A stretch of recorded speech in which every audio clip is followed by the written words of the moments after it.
I'm 3 months into an Arctic deployment when I get a text from my son. Mom's new helper locked me outside. My hands hurt. Followed by Elise's Facebook post. Finally, someone reliable around the kids. I cancel my return flight. I'm coming home early, with a plan.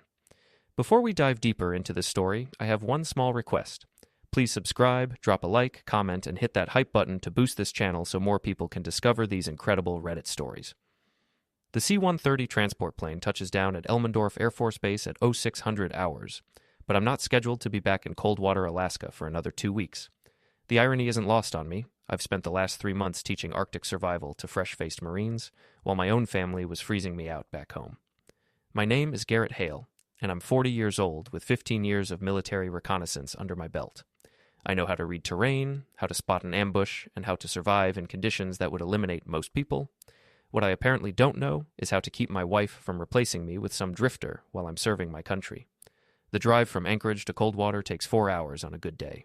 Today, with the wind howling at 30 knots and snow piling up faster than the plows can clear it, it takes me 6. 6 hours to think about that text from Sam. 6 hours to replay every phone call with Elise over the past month, hearing the lies I'd been too trusting to catch the first time around. Chase is just helping with the daycare, Garrett. You know how hard it is to find reliable help up here. He's staying in the guest room temporarily, his apartment flooded. Sam's being dramatic. You know how kids exaggerate. But kids don't exaggerate frostbite, and my 8-year-old son Sam is the most honest person I know, which apparently makes him the exception in my family. Coldwater isn't much to look at on the best of days. Population 847, if you count the dogs. It's the kind of place where everyone knows everyone else's business, but pretends they don't. Main Street consists of Rook's Bar, Murphy's General Store, the post office, and Elise's daycare, Tiny Treasure's childcare. The rest is residential streets lined with prefab houses and trailers, all of them fighting a losing battle against the elements. I pull into my driveway at 1500 hours. My house, our house, looks the same from the outside. Blue vinyl siding, white trim, kids' sled stacked on the porch. But there's a red Dodge Ram parked where I usually park. And through the living room window, I can see a man I don't recognize sitting in my recliner, feet up, beer in hand.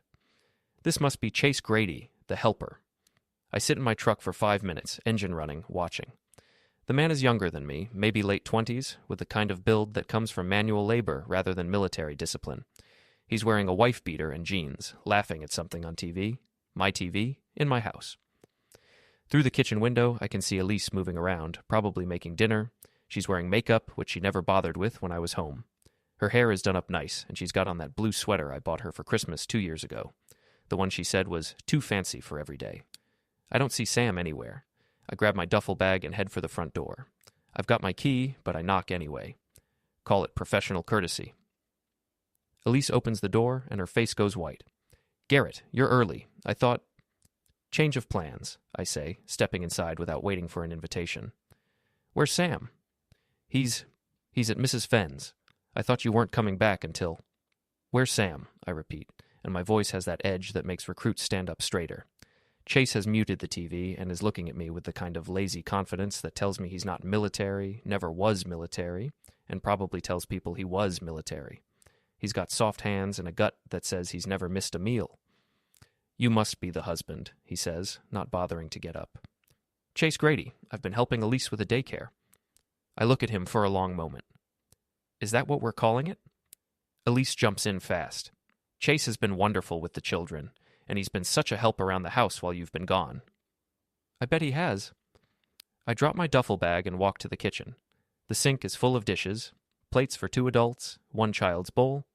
There's an empty beer bottle on the counter, and another one in the trash. The trash that should have been taken out a week ago. Sam's at Mrs. Fenn's? I call out.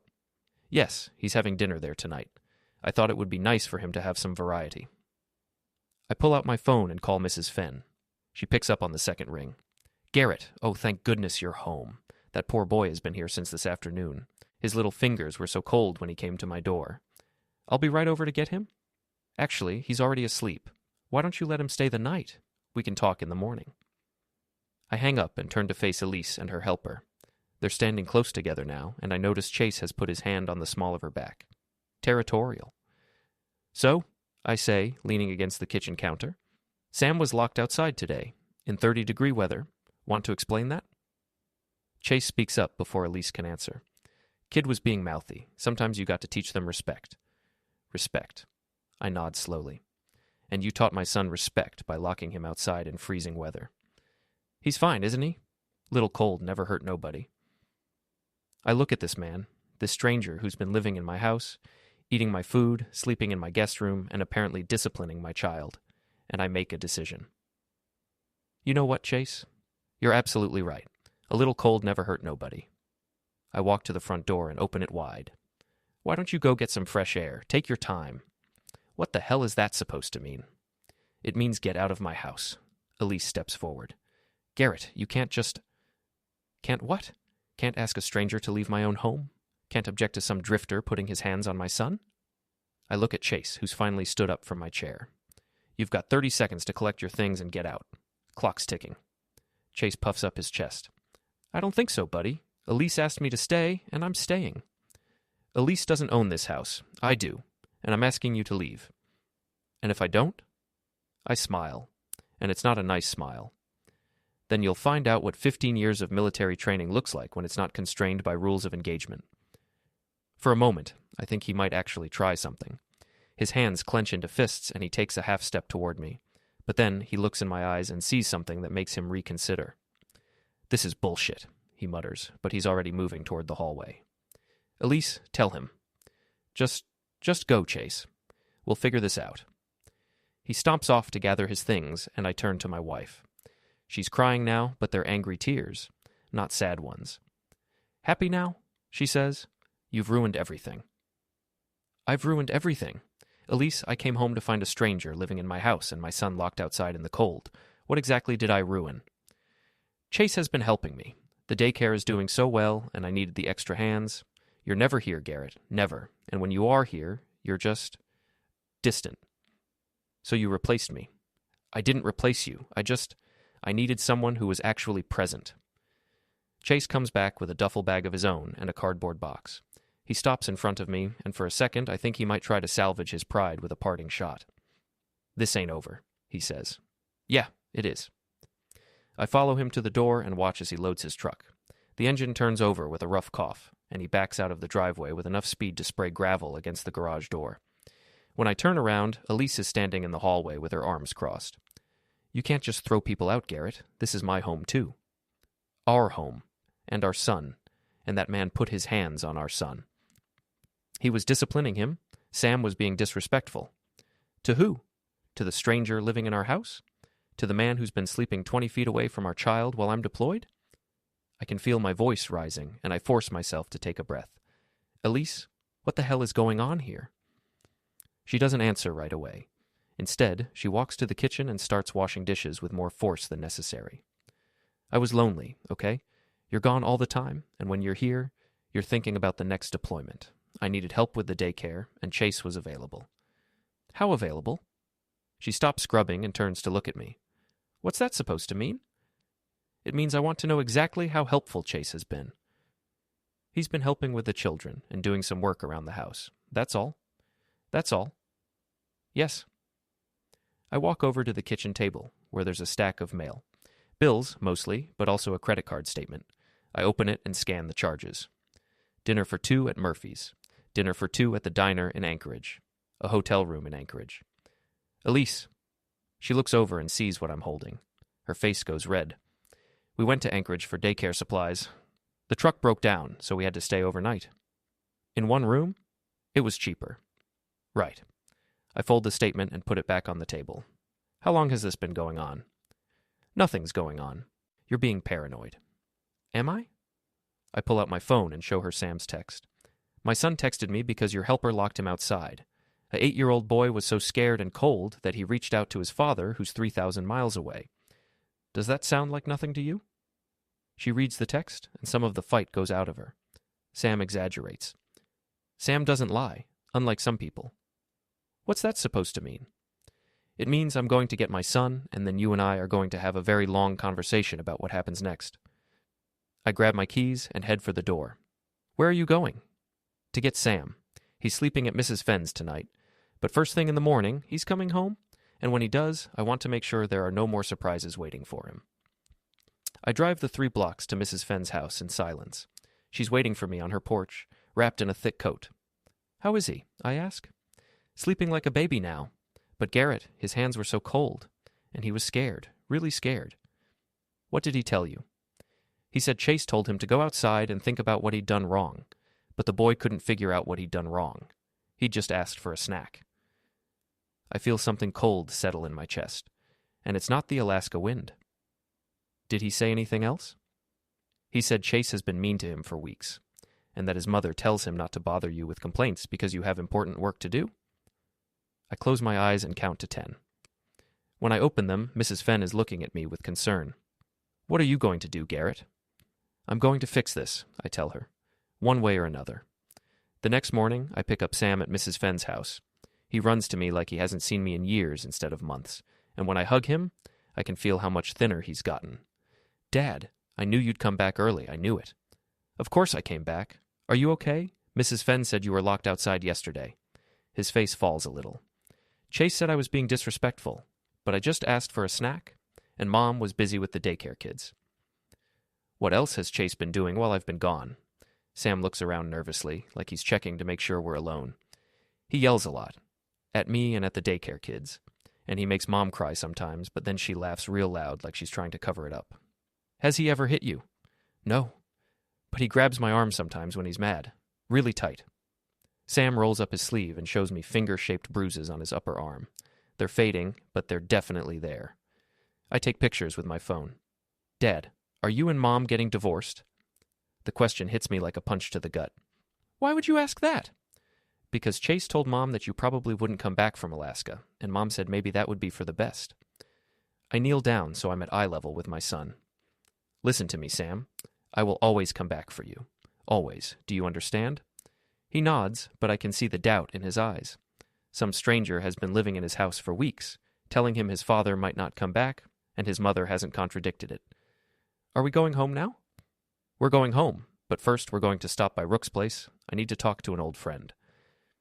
Rook's bar doesn't officially open until noon, but Rook lives in the apartment above it, and he's always been an early riser. I knock on the side door, and he answers in his bathrobe, coffee mug in hand. "Well, I'll be damned. Garrett Hale, heard you were back in town." He looks down at Sam. "Hey there, kiddo. You want some orange juice while your dad and I talk?" Rook sets Sam up with juice and a coloring book at a corner table, then leads me to the bar. He's 62 years old, built like a fire hydrant, and he's been running this place for 15 years. Before that, he was Army Special Forces. He knows how to keep his mouth shut and his ears open. "So," he says, pouring me coffee, "want to tell me about this helper your wife's been keeping company with?" "You know about Chase?" "Brother, everyone knows about Chase. Question is, what are you going to do about it?" I sip my coffee and think about that. "What's the word around town?" "The word is your wife's been playing house with some drifter while you're serving overseas. The word is this drifter has been getting rough with the daycare kids, and some parents are getting nervous. The word is your boy has been spending a lot of time at Mrs. Fenn's house because things are tense at home." "And what's the other word?" Rook grins. "The other word is that Chase Grady has been telling anyone who'll listen that he's ex-military, claims he was a Navy SEAL. But funny thing, I called a buddy of mine who keeps track of that stuff, and there's no record of a Chase Grady ever making it through Bud S training. Stolen valor. That's what I'm thinking. And if there's one thing that pisses off this town, it's some wannabe trading on the reputation of real soldiers." I look over at Sam, who's coloring quietly in the corner. "Rook, I need to ask you something, and I need you to be straight with me." "Shoot." "How bad is it? The talk, I mean." Rook sets down his coffee mug and looks me in the eye. "It's bad, Garrett. Real bad. People are saying Elise has been carrying on with this guy for at least 2 months. They're saying she's been neglecting the daycare to spend time with him, and they're saying your boy has been getting the short end of the stick." "Anyone else see him get rough with Sam?" "Murphy's wife saw Chase grab the kid outside the general store last week. Made her mad enough that she called Elise about it. But Elise just said the boy was being difficult and Chase was helping with discipline." I feel that cold anger settling in my chest again. "What else?" "Well, there's the money thing." "What money thing?" "Chase has been throwing money around like he's got a steady income, but he doesn't have a job, far as anyone can tell, so people are wondering where he's getting his spending cash. I think about the credit card statement I saw last night. The dinners, the hotel room. You think he's using Elise's money?" I think he's using somebody's money, and it ain't his. I finish my coffee and stand up. Rook, I need you to do me a favor. Name it. Keep your ears open. If Chase comes back, and he will come back, I want to know about it. You got it. But Garrett? Yeah? Be careful. I've seen guys like this before. They're cowards when they're cornered, but they're mean cowards, and mean cowards do stupid things. Sam and I leave Rook's and drive home. Elise is in the kitchen, still in her bathrobe, staring at her phone. Any word from your helper? I ask. She looks up, and her eyes are red from crying. He's staying at the motel in town. He says you had no right to throw him out. He's right. I had no right. I had every right. This is my house, and he was mistreating my son. He wasn't mistreating Sam. He was just what? Just grabbing him hard enough to leave bruises? I show her the pictures on my phone. Just locking him outside in 30-degree weather? Just telling him his father might not come back from deployment? Elise stares at the pictures, and her face goes pale. I didn't know about the bruises. What did you know about? She doesn't answer. Elise, I'm going to ask you one more time. What exactly has been going on here while I've been gone? She sets down her phone and looks at me with something that might be defiance or might just be exhaustion. I was lonely, Garrett. You've been gone for 3 months, and before that you were gone for 2 months, and before that it was 6 weeks. I never know when you're coming home or when you're leaving again, and the daycare has been so busy, and I needed help. So you hired Chase. I didn't hire him. He volunteered. He said he liked kids, and he needed a place to stay. And you let a stranger move in with our son. He's not a stranger. We've become close. How close? She doesn't answer, but she doesn't need to. I can see it in her face. Right. I sit down at the kitchen table. So while I was teaching Marines how to survive in the Arctic, you were playing house with some drifter who likes to put his hands on children. It's not like that. Then what is it like? It's like I fell in love with someone who's actually here, someone who pays attention to me and makes me feel like I matter. The words hit me like a physical blow. And I don't? When was the last time we had dinner together, Garrett? When was the last time we talked about something other than your work, or my work, or Sam's school? When was the last time you looked at me like you were happy to see me? I want to argue with her, but I can't. Because she's right. Somewhere along the way, our marriage became a logistics operation. Who's picking up Sam? Who's paying which bills? Who's handling what crisis? We stopped being husband and wife and became co-managers of a household. But that doesn't excuse what she's done. So you decided to replace me? I decided to find someone who wanted to be here. And our son? What about Sam? Sam will adjust. Kids are resilient. Kids are resilient? Elise, look at these pictures. Look at what your boyfriend did to our son, and tell me kids are resilient.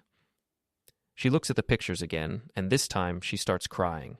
Real tears, not angry ones. I didn't know he was being so rough with Sam. I swear I didn't know. But you knew something was wrong.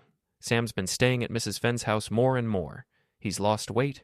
He's been scared to complain to me because you told him not to bother me with problems. I didn't want you to worry about things at home when you had important work to do. My son is the important work, Elise. Everything else is just a job. We sit in silence for a few minutes.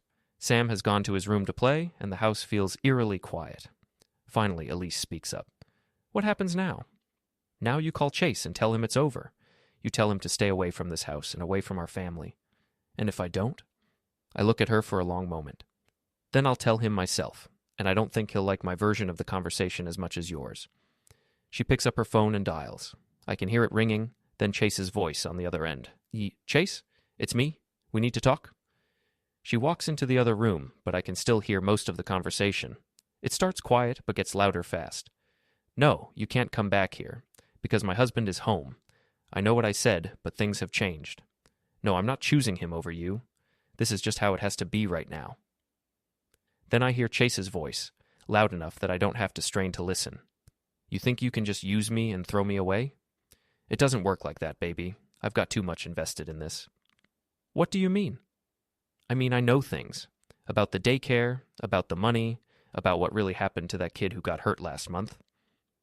Elise's voice drops to a whisper, and I can't hear her response. But I can hear Chase's reply. That's right. So maybe you better think real hard about whether you want to throw me away, because if you do, I might just have to share some of those things with the wrong people. The call ends, and Elise comes back to the kitchen. She's white as a sheet. What was he talking about? I ask. What kid got hurt? What money? It's nothing, just there was an incident at the daycare last month. A little girl fell and broke her arm. Chase was watching the kids when it happened. And the parents wanted to sue, but I convinced them not to. How did you convince them? She doesn't answer. Elise, how did you convince them not to sue? I paid for the medical bills out of my own pocket. Our pocket? And how much did that cost? $12,000. I feel like I've been punched in the stomach. $12,000? Where did you get $12,000? I took it from the daycare account. I was going to pay it back. Jesus Christ, Elise. You embezzled money from your own business to cover up an accident caused by your boyfriend's negligence? It wasn't embezzlement. It was my business. It's a licensed daycare. There are regulations. There are insurance requirements. You can't just take money from the business account to pay personal expenses. It wasn't personal. It was business-related. It was covering up the fact that an unlicensed, uninsured helper injured a child in your care. That's fraud, Elise. That's potentially criminal. She starts crying again. I didn't know what else to do. If the parents had sued, if the licensing board had found out about Chase not being properly certified, they would have shut me down. So instead, you committed fraud. I was trying to protect my business, our livelihood. Our livelihood? Elise, if this comes out, you won't just lose your business. You could go to jail. It won't come out. The parents agreed not to say anything. And Chase? What did Chase agree to? She doesn't answer, and that tells me everything I need to know. He's blackmailing you. He's not blackmailing me. He knows I made some mistakes, and he's worried about what might happen if the wrong people found out. So he's blackmailing you. He cares about me, about us. No, Elise. He cares about having leverage over you, and now he's using that leverage to force his way back into our lives. I stand up and pace the kitchen. This is worse than I thought. Much worse. It's not just about an affair anymore. It's about fraud, child endangerment, and blackmail. What exactly does Chase know? I ask. He knows about the money. He knows the little girl got hurt because he wasn't watching her properly. He knows I didn't report the incident to the licensing board. What else? What do you mean? I mean, what else does he know? You said he knows about what really happened. That sounds like there's more to the story. Elise sits down at the table and puts her head in her hands. The little girl didn't just fall, Garrett. Chase lost his temper with her. She was crying, and he grabbed her and shook her. She fell when he let go of her. The cold anger in my chest turns to ice-cold rage. He assaulted a child. It wasn't assault. He lost his temper. He assaulted a child, and you covered it up, and now he's using that to blackmail you into letting him back into our lives? I don't know what to do. I look at my wife, this woman I've been married to for 10 years, who I thought I knew, and I realize I don't know her at all. Here's what you're going to do, I tell her. You're going to call the parents of that little girl and tell them the truth about what happened. You're going to call the licensing board and report the incident, and you're going to call the police and file charges against Chase for assault. I can't do that. I'll lose everything. You've already lost everything, Elise. The question now is whether you're going to do the right thing or let a child abuser continue to threaten our family. He's not a child abuser. He assaulted a child in your care, he's been physically rough with our son, and he's blackmailing you to maintain access to more children. What would you call that? She doesn't answer. I'll tell you what I call it, I continue. I call it a pattern of behavior that's going to continue until someone stops it. What are you saying? I'm saying that if you won't protect our son, I will. That evening, I drive to the Coldwater Motel. It's a rundown place with 12 rooms and a neon sign that flickers between vacancy and no vacancy, depending on which letters are working that day. Chase's red Dodge Ram is parked in front of room 7. I knock on the door. Who is it? Garrett Hale. We need to talk. The door opens and Chase is standing there in his underwear and a stained t-shirt. He's got a beer in his hand and the smell of cheap whiskey on his breath. Well, well, the conquering hero returns. What do you want? I want you to pack your things and leave town. He laughs and takes a swig of beer. That's not going to happen, buddy. See, your wife and I have an understanding. I know about the understanding. I know about the little girl who got hurt. I know about the money Elise took from the daycare account. And I know you're using that information to blackmail her. His expression changes. The lazy confidence is replaced by something sharper, more calculating. Blackmail's a strong word. I'd call it insurance. Insurance against what? against being thrown away like yesterday's garbage. Your wife made me promises, and I intend to see that she keeps them. What promises? That's between me and her. I step closer to him. No, it's between you and me. Because anything involving my wife and my son involves me. Your son. Chase laughs again, but there's no humor in it. Let me tell you something about your son. He's a spoiled little brat who needs to learn some respect. And if his daddy's not around to teach him, then somebody else will. You put your hands on my son again, and I'll break them. Tough talk from a guy who runs away to Alaska every chance he gets. I don't run away. I serve my country. There's a difference. Is there? Because from where I'm standing, it looks like you'd rather play soldier in the snow than deal with your problems at home. He's trying to get under my skin, and it's working. But I've been trained to keep my temper under control, even when every instinct is telling me to put this man through the motel room wall. Here's what's going to happen, I tell him. You're going to pack your things and leave town, tonight, and you're never going to contact my wife or my son again. And if I don't, then I'm going to call the police and tell them about the assault on the little girl. I'm going to call the licensing board and tell them about the fraud. And I'm going to call some friends of mine who don't appreciate people who claim to be Navy SEALs when they've never served a day in their lives. His face goes red. I never said I was a SEAL. No? That's not what people around town are saying. They're saying you've been telling everyone you're ex-military. Stolen valor is a federal crime, Chase, and it's the kind of crime that really pisses off actual veterans. You don't know what you're talking about. I know exactly what I'm talking about. I also know that if you don't leave town voluntarily, I'm going to make your life very uncomfortable. Is that a threat? It's a promise. He stares at me for a long moment, trying to decide if I'm bluffing. I'm not, and something in my expression must tell him that. Fine, he says finally. But this isn't over. Your wife owes me, and I always collect what I'm owed. What does she owe you? Ask her. He starts to close the door, but I put my hand against it. One more thing. If I find out you've been in contact with my wife or my son after tonight, if I find out you've been spreading stories about my family around town, if I even hear your name mentioned in connection with my family, I will find you. And when I find you, we'll have a very different kind of conversation. You can't threaten me. I'm not threatening you. I'm educating you. There's a difference. I let go of the door and walk back to my truck. As I'm driving away, I see him in my rearview mirror, standing in the doorway, watching me leave. When I get home, Elise is waiting in the kitchen. Did you talk to him? I talked to him. He's leaving town. Just like that? Just like that? She doesn't look relieved. She looks worried. What did you tell him? I told him the truth, about the assault, about the fraud, about the stolen valor. Garrett, you don't understand. He knows things. If he gets angry... What things, Elise? What else haven't you told me? She sits down at the table and stares at her hands. The daycare is in trouble, financial trouble. I've been borrowing money from the business account to pay personal expenses, not just the medical bills, other things. What other things? Credit card bills, the mortgage payment last month, Sam's school clothes. How much money are we talking about? $25,000? I feel like the floor has dropped out from under me. $25,000? Elise, that's embezzlement, real embezzlement, the kind that sends people to prison. I was going to pay it back. I just needed time. Time for what? The daycare barely breaks even on a good month. I thought maybe Chase and I could start fresh somewhere else, somewhere the money would go further. You were planning to leave. I was planning to be happy. With stolen money. It's not stolen. It's my business.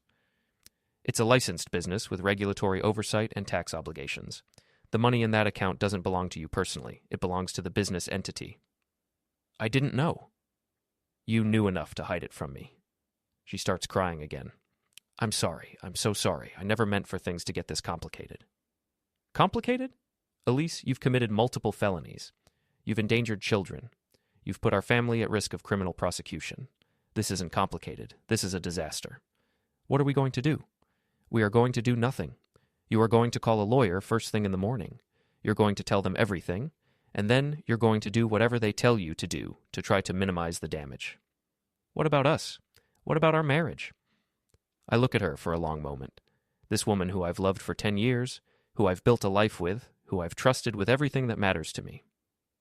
I don't know, I tell her honestly. I really don't know.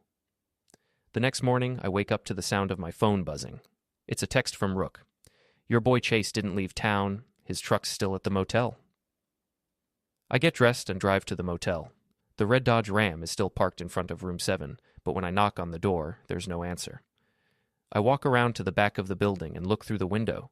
The room is empty. I drive to Rook's bar. He's setting up for the lunch crowd, but he stops when he sees me. Truck's still there, but the room's empty, I tell him. Yeah, I figured. Motel clerk says he paid for 3 more nights. Any idea where he went? Murphy saw him at the general store this morning, buying supplies, camping supplies. That's not good. If Chase is planning to camp out in the woods around town, it means he's not planning to leave. It means he's planning to wait me out. There's something else, Rook says. He was asking questions about your deployment schedule.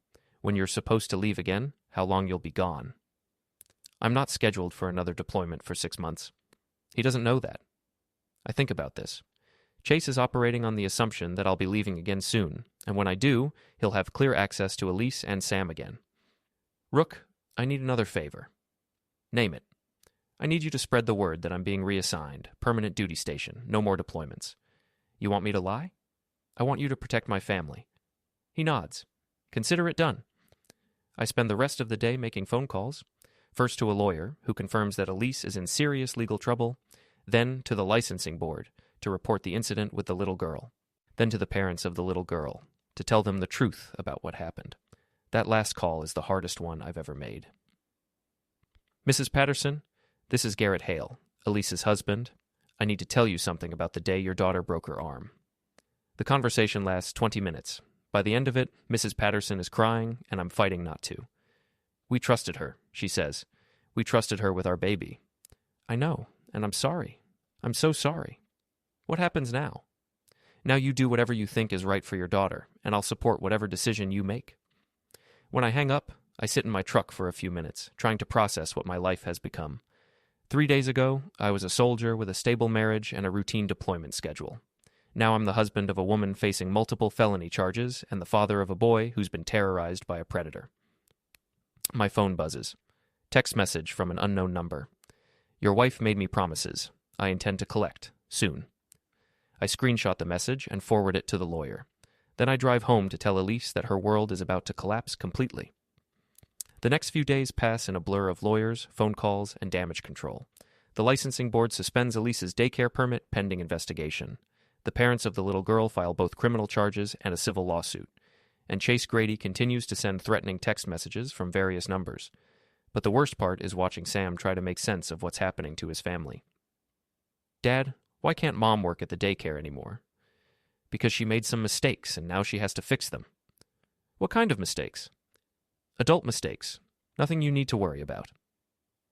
But he is worrying. I can see it in the way he follows me around the house, like he's afraid I might disappear again.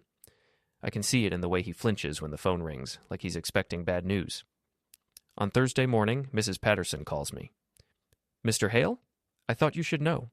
That man, Chase Grady, he approached me at the grocery store yesterday. What did he say? He said I should be careful about pressing charges against your wife.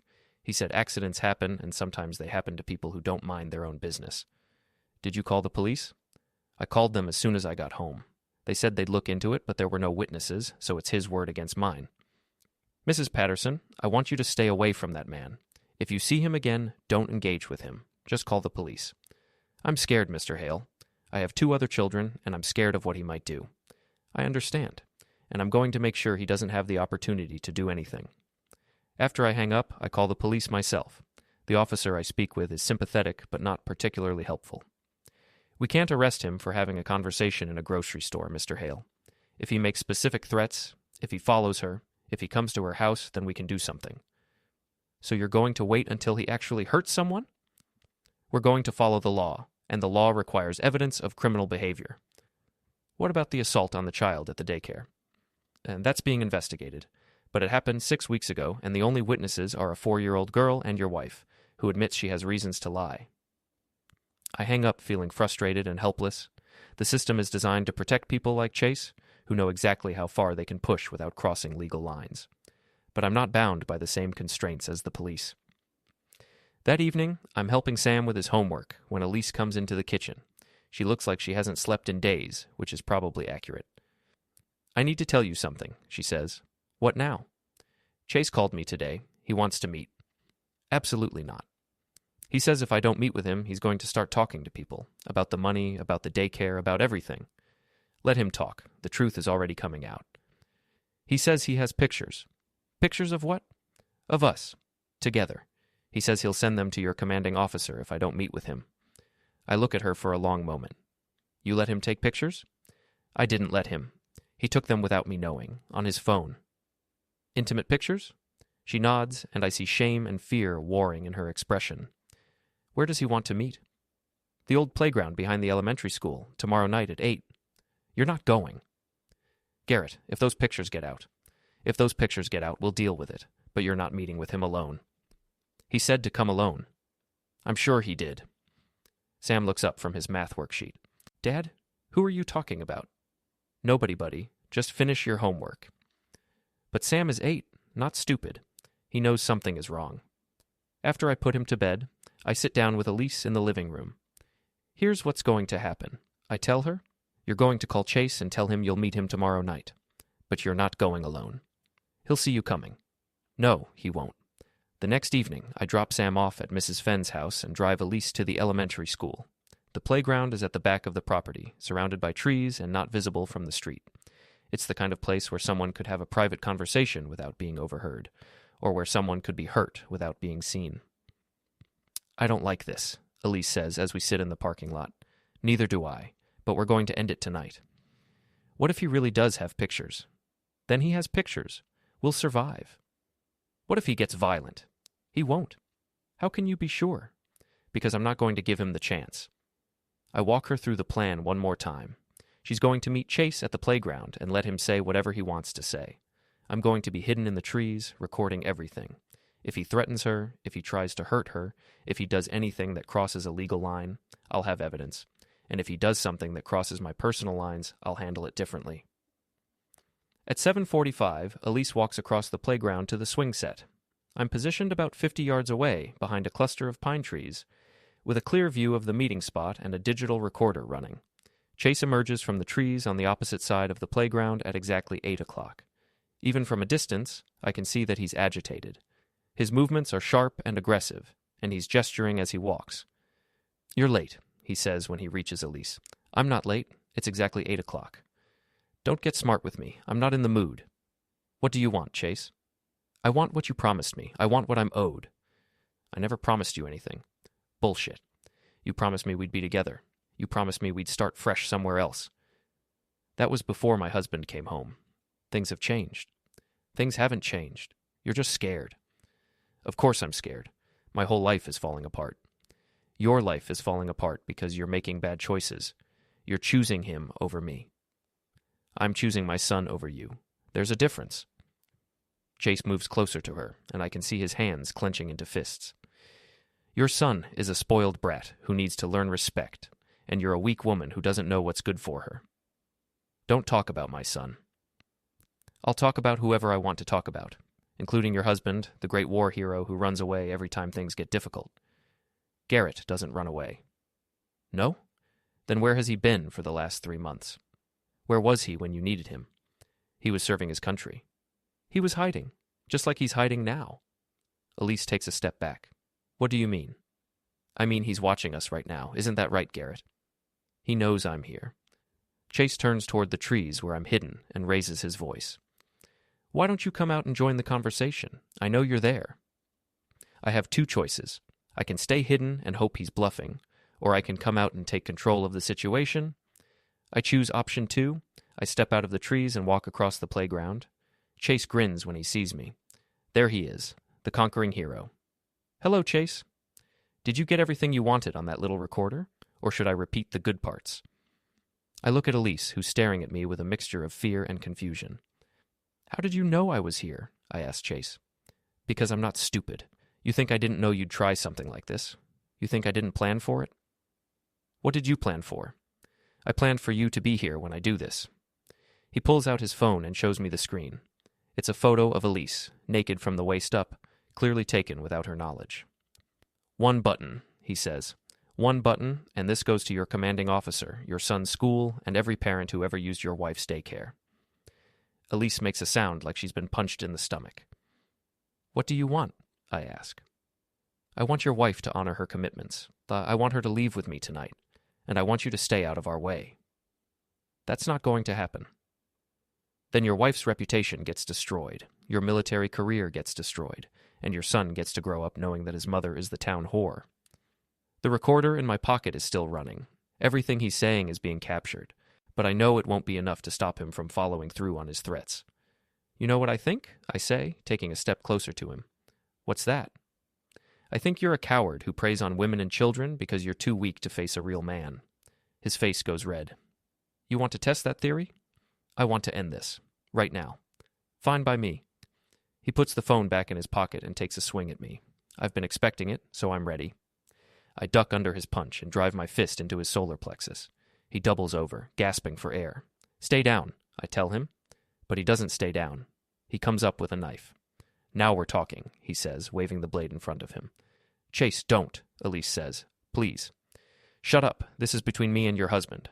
He lunges at me with the knife, but he's angry and sloppy. I sidestep and grab his wrist, twisting until he drops the weapon.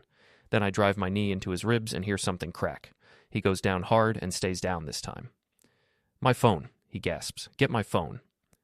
I reach into his pocket and pull out his phone. The screen is cracked from his fall, but it's still functional. The pictures, Elise says. Delete the pictures. I scroll through his photo gallery and find them. There are more than I expected, and they're worse than I imagined. Pictures of Elise sleeping, showering, getting dressed. Pictures that could only have been taken by someone hiding in the house, violating her privacy in the most intimate ways possible. I delete them all. The cloud, Chase wheezes. They're backed up to the cloud. I look at his settings and see that automatic backup is enabled. But when I check his cloud storage, it's empty. The account has exceeded its storage limit, so nothing has been backed up in weeks. Looks like you're out of luck, I tell him. I help him to his feet, and he leans against the swing set, holding his ribs. This isn't over, he says. Yeah, it is. You can't watch her all the time. You can't protect your son every minute of every day. Sooner or later, you'll let your guard down, and I'll be there. I look at this man, this predator who has terrorized my family, blackmailed my wife, and assaulted a child, and I make a decision that will haunt me for the rest of my life. No, I tell him. You won't. I pick up the knife he dropped and drive it into his chest. He looks down at the blade protruding from his body with an expression of surprise, like he can't quite believe what just happened. You, he starts to say, but then his legs give out and he collapses. Elise screams. I kneel down next to Chase and check for a pulse. There isn't one. Oh, God, Elise says. Oh, God, what have you done? I protected my family. You eliminated him. Yes, I did. She stares at me like she's seeing me for the first time. What are we going to do? What are we going to tell people? I stand up and look around the playground. We're completely alone, surrounded by trees, invisible from the street. The only witnesses are Elise and me. We're going to tell them the truth, I say. He attacked me with a knife. I defended myself. He died. But you didn't have to eliminate him. Yes, I did. He was never going to stop, Elise. He was going to keep coming after you, after Sam, after our family. The only way to stop a predator like that is permanently. The police will investigate. They'll ask questions. Let them ask. I have a recording of him threatening to destroy our family. I have evidence of his blackmail attempts. I have witnesses who saw him intimidate Mrs. Patterson. And I have a lifeless body with a knife wound that's consistent with self-defense. What about the pictures? What about everything else? The pictures are gone. As for everything else, we'll deal with it as it comes. I pull out my phone and dial 911. 911, what's your emergency? This is Garrett Hale. I'm at the elementary school playground on Birch Street. I just eliminated a man in self-defense. You need to send police and an ambulance. The next few hours pass in a blur of police questions, paramedics, and crime scene investigators. I tell them exactly what happened. Chase Grady attacked me with a knife, and I defended myself. The recording on my phone corroborates my story, and the physical evidence supports it. By midnight, I'm released without charges. Elise and I drive home in silence. When we get there, Mrs. Fenn is waiting with Sam, who's asleep on her couch. Is everything all right? She asks. It's over, I tell her. Chase Grady won't be bothering anyone anymore. She looks at my face and seems to understand what that means. Good, she says simply. Some problems require permanent solutions. 6 months later, Elise pleads guilty to embezzlement and fraud charges. She receives 2 years probation and is ordered to pay full restitution. The daycare is permanently closed and her license is revoked. The civil lawsuit from the Patterson family is settled out of court for an undisclosed amount. Chase Grady's passing is ruled justifiable homicide. The investigation reveals a pattern of predatory behavior dating back years, including outstanding warrants in 2 other states. Sam starts seeing a counselor to help him process everything that happened. He's doing better, but he still has nightmares sometimes. As for me, I request a transfer to a non-deployable position. My commanding officer, who has read the police reports and knows what my family has been through, approves the request without question. Elise and I are getting divorced. It's amicable, as these things go. We both understand that too much has happened for us to go back to what we were, but we're committed to co-parenting Sam and helping him heal from the trauma. I'm moving into a small apartment across town. Sam will spend half his time with me and half with his mother. It's not the life I planned, but it's the life we have. On my last night in the house, I'm packing boxes when Sam comes into the bedroom. "Dad, are you sad about the divorce?" I sit down on the bed and pull him onto my lap. I'm sad that things didn't work out differently, but I'm not sad about protecting you and your mother. "Do you think Chase was a bad man?" "Yes, I do." "Are you a bad man for eliminating him?" I think about that question for a long time before I answer. I think I'm a man who did what he had to do to protect his family. Sometimes that means making choices that other people might not understand. "I understand," Sam says. "He was hurting us, and you made him stop." "That's right." "Will you still be my dad even if you don't live here anymore?" "I'll always be your dad. No matter where I live, no matter what happens, I'll always be your dad." He hugs me tight, and I hold him until he falls asleep in my arms. Later that night, after I've carried Sam to his own bed, I sit on the porch and look out at the snow-covered street. Coldwater looks peaceful in the moonlight, like a postcard of small-town America. It's hard to believe that so much violence and betrayal happened in such a quiet place. But that's the thing about evil. It doesn't announce itself with fanfare. It creeps in quietly, wearing a friendly face, offering help to people who are lonely or desperate or vulnerable. And by the time you recognize it for what it is, it's already done its damage. I think about Chase Grady and wonder how many other families he might have destroyed if I hadn't stopped him. I think about the little girl whose arm he broke, about the pictures he took of my wife, about the bruises on my son's arm. I don't feel guilty about eliminating him. I feel relieved. Some people might say that makes me a monster. But those people have never had to choose between their family's safety and a predator's life. They've never had to look into their child's eyes and see fear put there by someone who was supposed to be trustworthy. I made my choice, and I'd make it again. The snow is starting to fall again, big fat flakes that will cover the ground by morning. In a few hours, the sun will rise on a new day, and life will go on. Sam will go to school, Elise will go to her new job at the grocery store, and I'll go to my new position at the base. We'll all carry the scars of what happened, but we'll carry them together. And Chase Grady will never hurt anyone again. That's enough for me. As I stand up to go inside, I notice a figure walking down the street. It's Mrs. Patterson, the mother of the little girl who was hurt at the daycare. She sees me on the porch and waves. "Good evening, Mr. Hale." "Good evening, Mrs. Patterson. How's your daughter doing?" "Much better, thank you. Her arm healed perfectly, and she's back to her old self." She pauses. "I wanted to thank you." "For what?" "For making sure that man could never hurt another child." I nod. "I'm glad she's doing well." "We all are. And Mr. Hale? If you ever need anything at all, you just let us know. This town takes care of people who take care of others."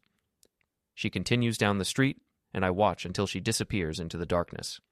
Then I go inside, lock the door, and check on my son one more time before I go to bed. Tomorrow is a new day, and we're all going to be okay. Because sometimes, when the system fails to protect the innocent, ordinary people have to step up and do what needs to be done. Sometimes justice comes from unexpected places, delivered by unexpected hands, and sometimes the only way to stop a monster is to become something a little monstrous yourself. I can live with that.